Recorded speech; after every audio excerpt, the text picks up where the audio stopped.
Due to the nature of Diamond's medical conditions and the developments in her treatment planning, we had to adjust our timelines and format of the Breathe Through the Battle docuseries. Okay, yep, you got it. All right, we're ready for question 1. All right. So, Diamond, why did you travel to Chicago for your medical care? Like, what made you go there?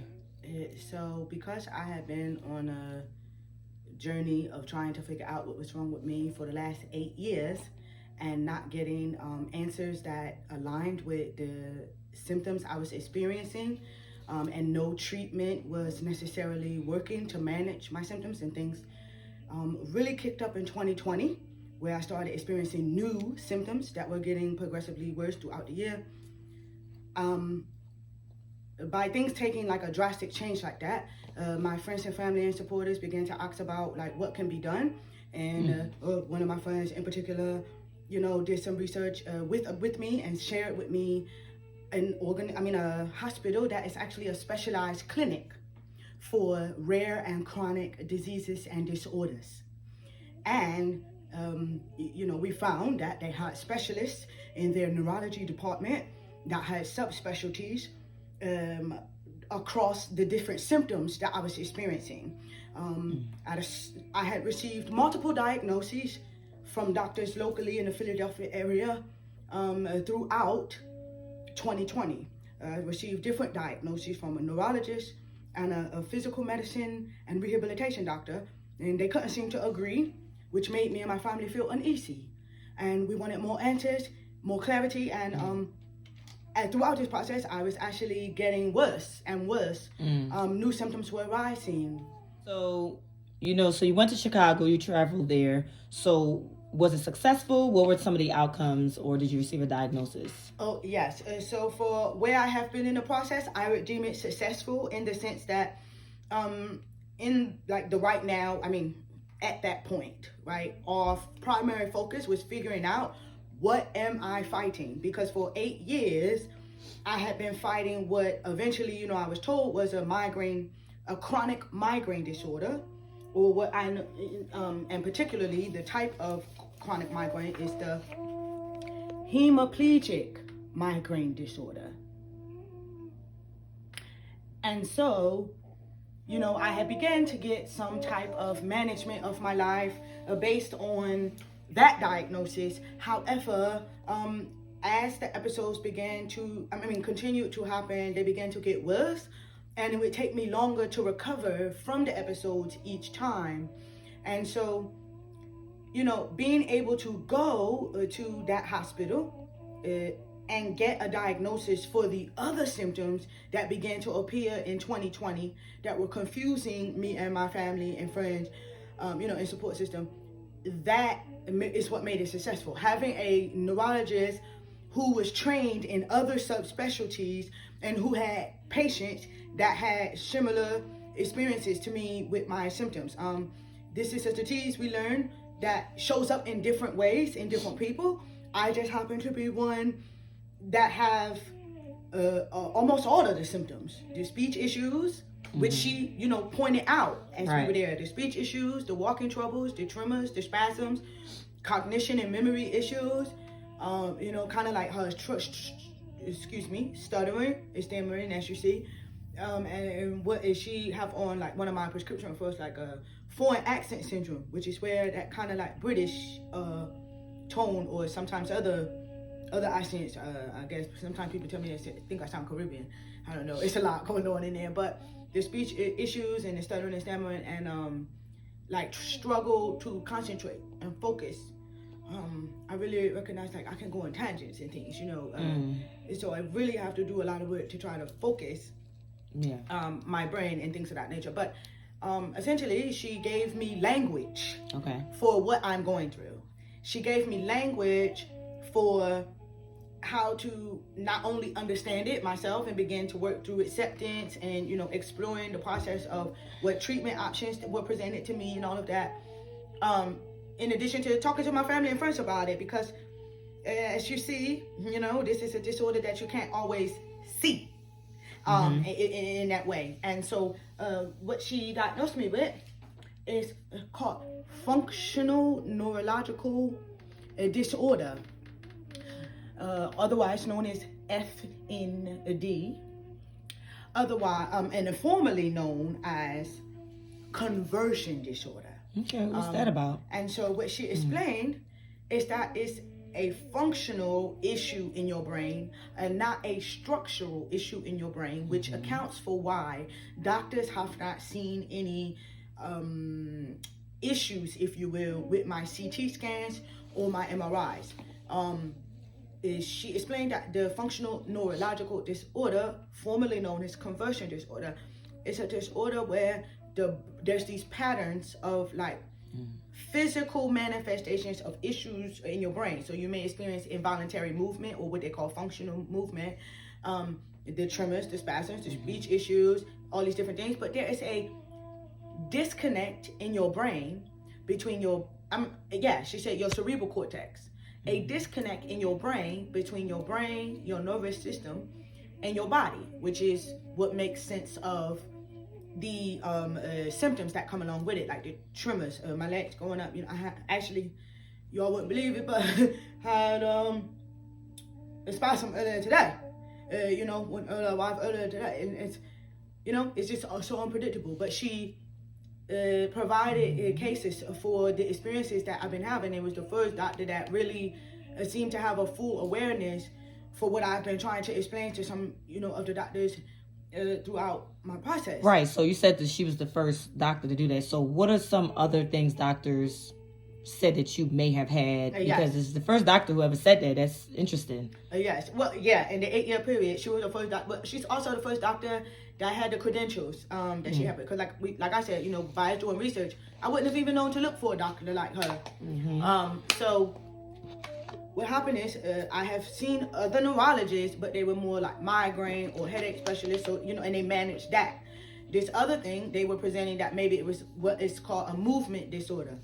And I saw a physical medicine and rehabilitation doctor, also known as like a, I think they call it physiatrist. So there is a physician that is a physiatrist. That's a specialty.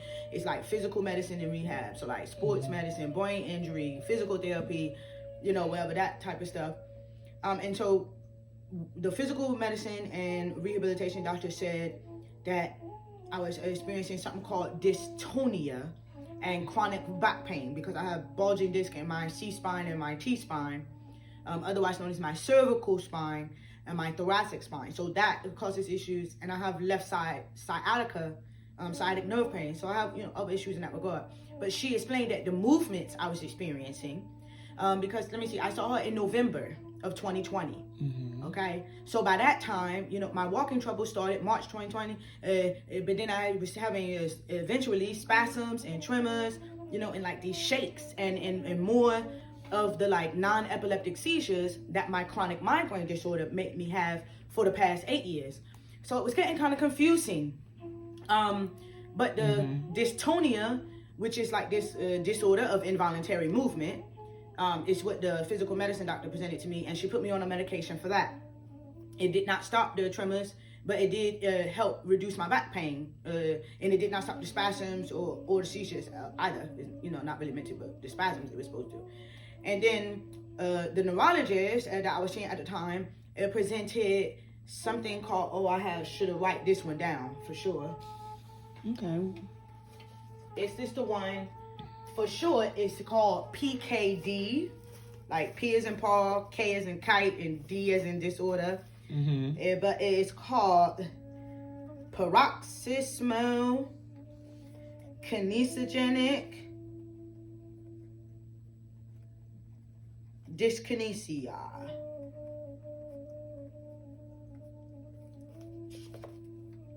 And not to be confused with something else that's like a kidney disorder or something like that. All right. And so at this point, in the month of November 2020, I went from originally going in to actually be understudy for multiple sclerosis, because that was the original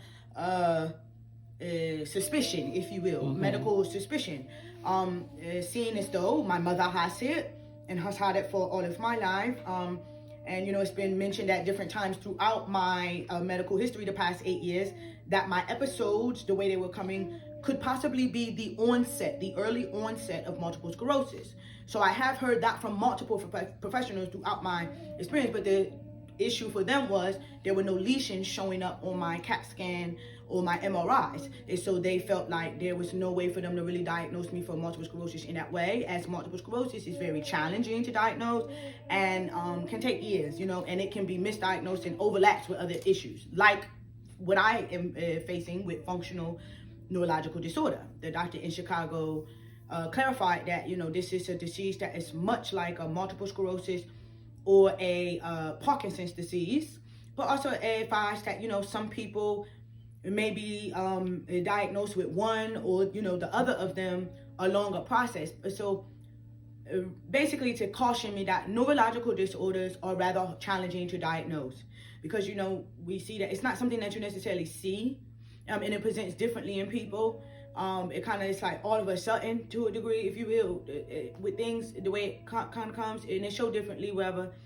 But basically to say, it's a journey. So she made it clear that she was rather confident in her diagnosis of me, and she didn't think that, you know, there's much else, you know, that she would present at the moment, is what she said. She's pretty confident in her diagnosis. Well, are you confident? How do you feel about it?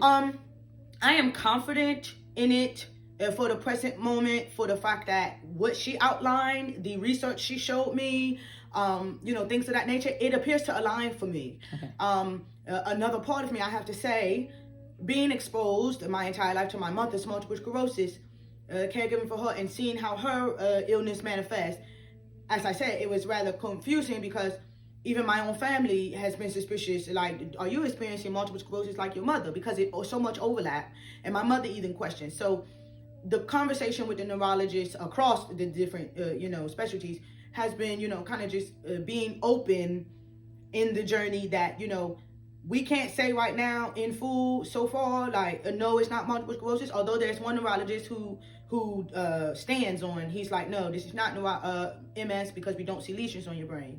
Although there are other neurologists that present that there are rare cases where lesions that are not seen or that can't be seen with the MRI or the CT scan, whatever, some people still get a diagnosis for that. So basically it's to say, I'm confident in the diagnosis from the research she's presented to me, the evaluation she's done on me, you know, and just experiencing the symptoms so far, it aligns. You know, I've even began to watch some YouTube videos of other people who have the illness and seeing, you know, some parallels with their experiences, and of course to gather hope. Okay. So what kind of treatment do you need to take, or are you in treatment is this curable or is this manageable?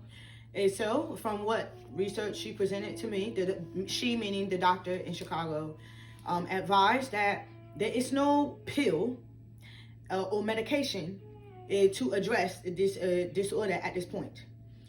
And there is rather what they call a multidisciplinary approach of therapeutic treatment. It's a combination of, depending on the person's symptoms that are presented, like they address the symptoms that are present. So for me, having the tremors, the spasms, the walking troubles, the speech, like, I'm pretty much in a position where I need all of them. So there's a combination of 3 right now that started me with.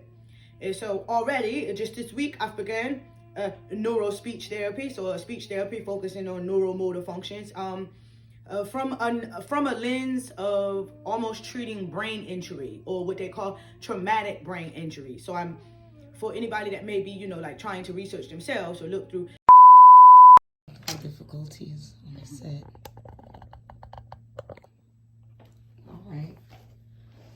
All right, you good to go. Okay. Traumatic brain injury patient, essentially, is the approach that they explained, given to me. And, you know, when you look at the different places that have the offerings of treatment, that's what's in the websites as well. So it's the neuro-speech therapy to address my speech issues. There is also what I started this week with, like, neurophysical therapy. So physical therapy with a neuro focus, right? So for people who have some type of issue, functional or structural with the brain, you would go through this type of physical therapy. And the way that she kind of simplified it, if you will, is I have to undergo therapies that will retrain the brain and the body, right? So it will have to retrain the brain and the body to unlearn the like kind of involuntary behavior of the spasms and the tremors. So retrain the brain and the body to connect with the nervous system in like more order, if you will. So like when I go to get up to walk, right? You know how sometimes I have to struggle where I will go to get up to walk, but I might be feeling either too weak or my legs actually won't move. So that's my legs not connecting to the signal from my brain to say, get up and walk. And so basically they would try to focus on those things. I cannot give you a deeper, description or observation of how the treatment plays out just yet, because like I said, I've had my first appointments for those two things this week, but I'm intrigued and looking forward to the possibilities of what it will offer. As I mentioned, there's no medication, no pill for the functional neurological disorder.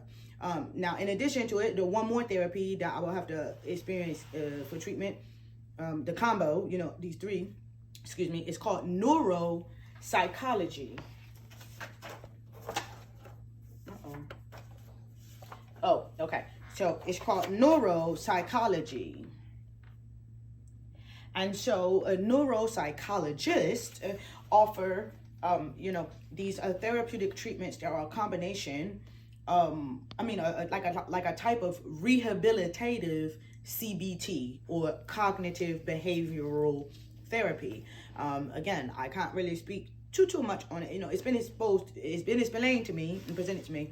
But my doctor in Chicago is working with me to identify the treatment places right here. When we were there, she explained that if it was a matter of moving to Chicago, there was a clinic right there that has all three treatment options in one place. And that actually that clinic out there is one of the only two in the country, with the other one being in Boston, where there are all of these type of practitioners, if you will, and specialists in one place for people who experience something like this, the functional neurological disorder. They are usually maybe called like a neuro-rehabilitation clinic or something of the sort. It may say neuro-mental health clinic. It may say neuro-rehabilitation, and maybe some other names that I'm not yet aware of. And so they have different types of treatment, maybe spasticity with the Botox injections or things of that nature, different things. But so she is also helping me to find a neuropsychologist. I am already and have been for some years in trauma therapy. So she's aware of my trauma therapist as well, and highlighted the fact that I was already in trauma therapy actually increased my recovery rates, or if you will, or possibilities. Basically saying that is a good wellness companion for someone in my experience, like being able to already have trauma therapy because of the trauma that I experienced alone from experiencing my body be out of my control, and be exhausted in that way. All right, so you said that there was a clinic in Chicago that offered all these services, so why not move there? Because now you're back in the city and you gotta go to this place, that place, this place. Wouldn't it have just been easier? Like, what do you... I don't at all think anything would have been easier, because really there's no easy way to approach any of what's going on. Because for one, like, we talked about earlier, this is the first time I'm seeing this doctor, right? So this one doctor that for 8 years I've been like, wow, it was such a relief to talk to her and hear what she had to say. But number one, she shared that the speech therapist that is there in that clinic actually is on a vacation for about a month or so and won't be available. So that service wouldn't be available. The other thing is, she had herself, before we had mentioned something about like, well, I'm open to moving to Chicago if you will allow me to, not if you'll allow me. I am open to moving to Chicago if you tell me that, there's treatment here for me or whatever I need.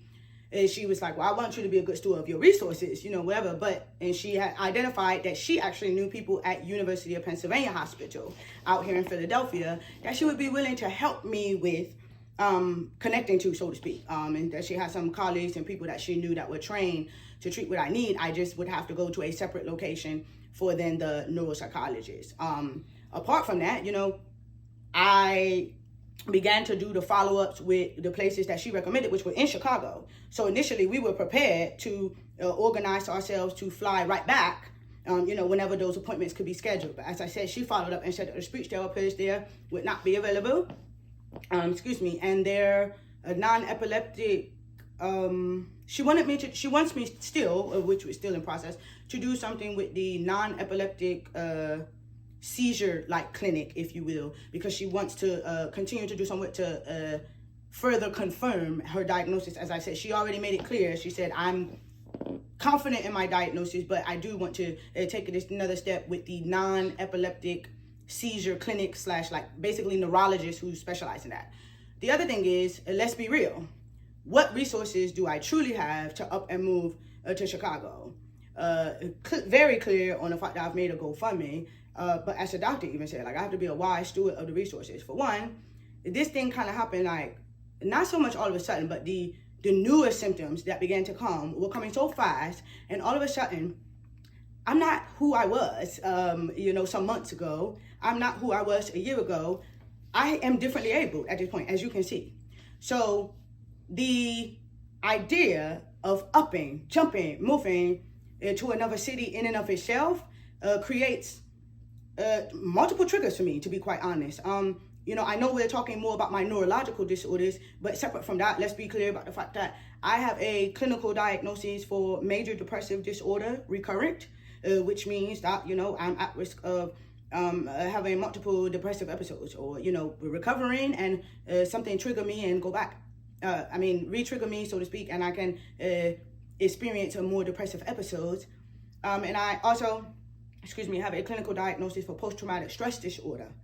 And so, you see, these neurological disorders, which deal with the brain, are quite complex for me in particular, as I was already on a journey of attending to my mental health and in trauma therapy. And see, I was a very transient child, having to move around quite a bit between foster parents and grandparents and things of that nature, my single mother, that it's a trigger for me to up and move in the middle of a pandemic without money resources. I'd rather be closer to my family with, if I gotta be in a situation of less resources and so much uncertainty, not really knowing how the treatment will go or not go, whatever, what my recovery rates will be, it would be rather isolating for me to up and jump and move in the middle of a pandemic with the situations the way they are to another city with very little to minimal support there as far as my support system because of my daily living. Here in Pennsylvania, I'm already at the point where,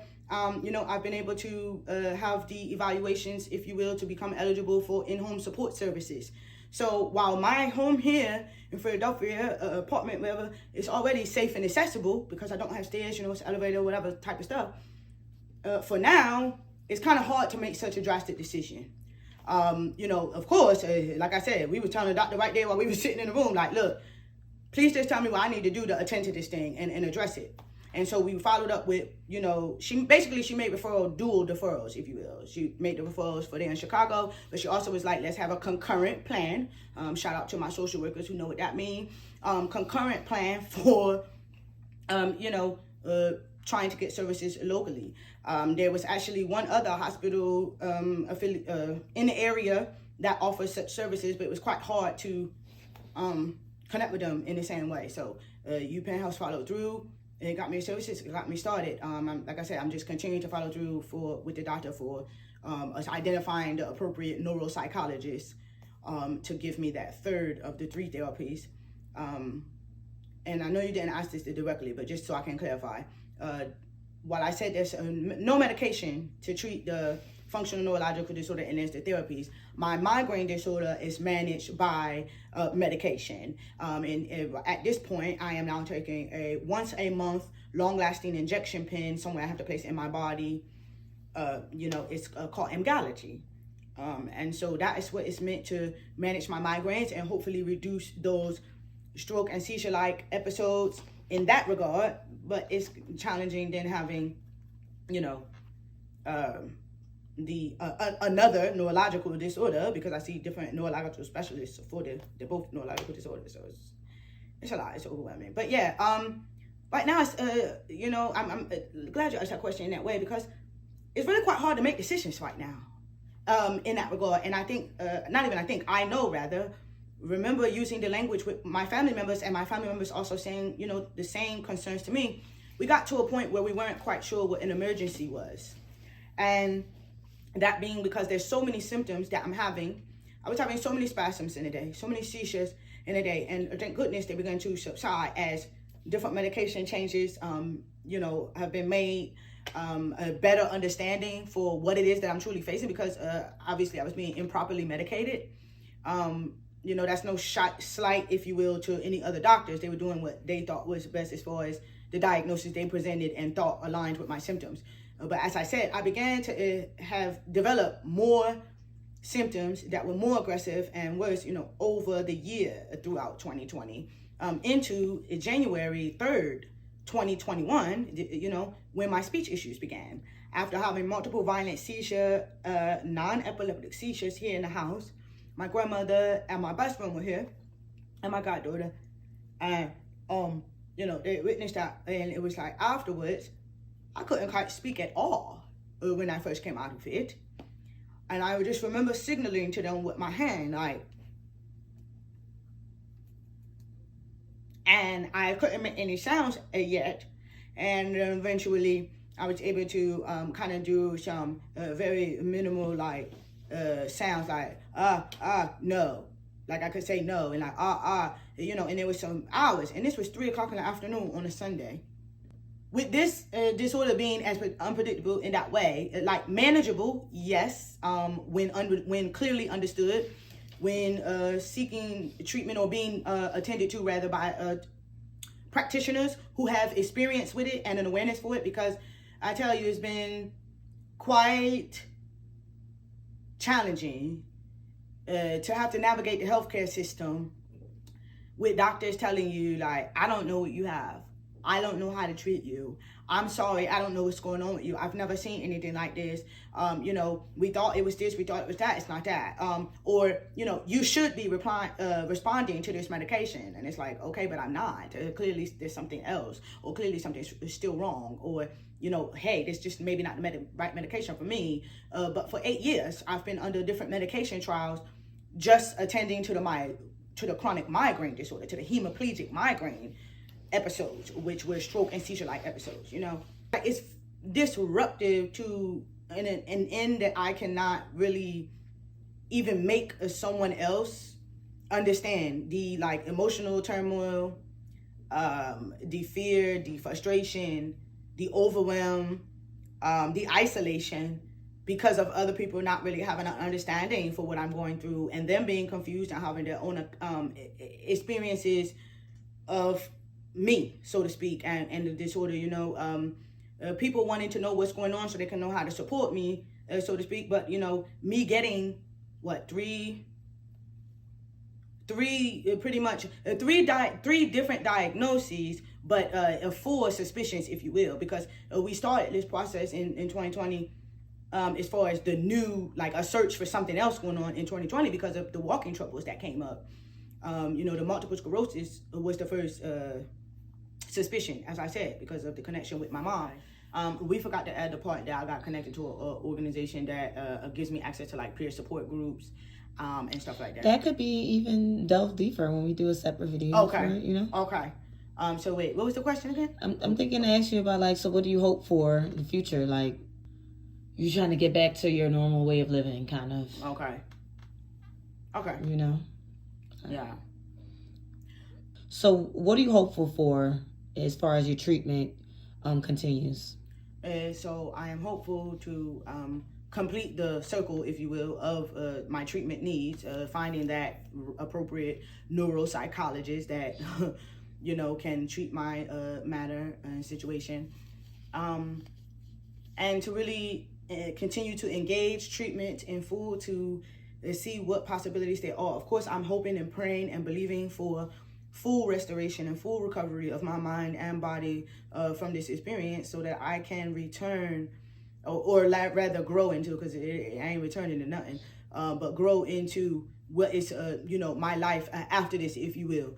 My life beyond rather. I understand it's a journey. I don't expect it to be an overnight fix or something, but I do, I am expecting a miracle. Quite frankly, I'm expecting a miracle, out of this, in the sense that I will be fully healed and restored, so that I can, I will say, resume my pursuit of, my entrepreneurial endeavors,